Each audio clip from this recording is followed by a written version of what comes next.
नमस्कार दोस्तों, आज हम त्रिकोणमिति अध्याय 8.1 के इस वीडियो पार्ट 4 में आपके सामने हम लेकर आए हैं क्वेश्चन नंबर 4। इससे पहले हम अपने पिछली वीडियो में क्वेश्चन नंबर 1, क्वेश्चन नंबर 2 और क्वेश्चन नंबर 3 ऑलरेडी हम करा चुके हैं। आज हम क्वेश्चन नंबर 4 की तरफ चलेंगे और पूरी कोशिश रहेगी कि आज आपको यह अभ्यास हम खत्म कर दें। चलिए, इसमें दिया है यदि 15 cot a बराबर 8 हो तो sin a और sec a का मान ज्ञात करना है। अब यहाँ पे आपको त्रिकोणमिति का कोई ट्रिंगल नहीं दिया है कि त्रिभुज दिया है और त्रिभुज में आपको भुजाओं का मान दिया है तो आप पाइथागोरस प्रमेय लगाइए। पहले आप देखिए कि हमें पाइथागोरस प्रमेय के लिए जो 3 भुजाएं दिया जाता है, कर्ण, आधार और लंब, उन भुजाओं को हम कैसे प्राप्त करें। तो हमारे पास एक क्लू दिया गया है, क्वेश्चन में दिया गया है, कह रहा है 15 cot a बराबर 8, 15 cot a बराबर 8 दिया है। तो यहां से हम cot का मान अलग करेंगे तो ये हो जाएगा 8/15। ये 15 यहां था, यहां आ गया। अब यहां से हम एक चीज देखेंगे, ध्यान देना, इस बात का ध्यान देंगे कि cot a का जो फार्मूला होता है बेटा, cot a का फार्मूला होता है आधार बटे लंब। और अगर इस फार्मूले से हम तुलना करें 8/15 का तो आपको क्या मिलेगा, आपको आधार बराबर मिलेगा 8 और लंब बराबर मिलेगा 15। तो अब हम क्या करेंगे, अब हम यहां से पाइथागोरस प्रमेय यूज करेंगे।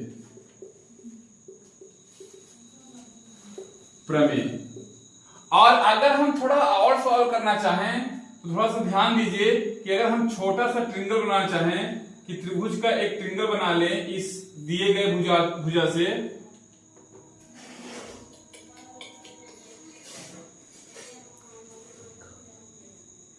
तो अगर कोण ए कह रहा है तो हम ए यहां रख देते हैं, बी सी, ये आपका 90 डिग्री है। मैंने कहा कि एंगल के जस्ट सामने वाली भुजा लंब होती है। लंब आपका दिया है 15 और आपका जो दिया गया है आपका क्या, आधार। आधार आपका दिया गया है 8। तो कौन सी भुजा निकालना है आपको बताना है कि आप कहेंगे सर जी कर्ण भुजा निकालना है।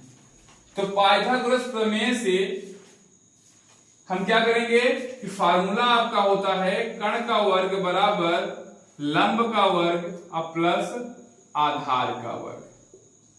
यहां पे कर्ण का वर्ग बराबर लंब दिया है आपका कितना, 15 और ये दिया है 8। 15 का वर्ग होता है 225, 225 आप लोग इसको निकाल लीजिएगा, और 8 का होता है 64। इसको आप जोड़ देंगे तो ये कितना हो जाएगा, 289 कर्ण का, और कर्ण का वर्ग है। अब मुझे अगर कर्ण निकालना है तो इस पर स्क्वायर रूट हो जाएगा। अब 289 का स्क्वायर रूट क्या होता है, 289 का स्क्वायर रूट क्या होता है, तो आप ध्यान दीजिए कि 289 का स्क्वायर रूट होता है 17। कितना होता है, 17। देखिए हम चेक कर लेते हैं यहाँ पे, ये यहाँ पे कि 17 इंटू 17, 17 सत्ते 119, आपका हासिल 11 है, 17 एक 17 और 11 जोड़ देंगे तो आपका हो जाएगा 28। मतलब हम ये कह सकते हैं कि इसका जो स्क्वायर रूट निकल के आएगा वो आ जाएगा 17 और ये आपका हो जाएगा कर्ण। तो कर्ण का मान निकल के आया कितना, 17। अब एकदम सिंपल तरीके से आपको तीनों भुजाओं का मान निकल गया, तो आराम से आप क्या करेंगे, सीधा निकालेंगे कि साइन ए पूछा है तो साइन ए का फार्मूला होता है लंब बटे कर्ण, और लंब दिया है 15 और कर्ण दिया है 17। पूछा है सेक ए, सेक ए का फार्मूला होता है कर्ण बटे आधार, कर्ण दिया है आपका 17, आधार दिया है आपका 8। इस तरीके से क्वेश्चन नंबर 4 में पूछा गया, जो क्वेश्चन पूछा गया है साइन ए और सेक ए का मान, तो आपके द्वारा मैंने बताया इस 15 cot a बराबर 8 से हम सारी विधि का यूज करके साइन ए और सेक ए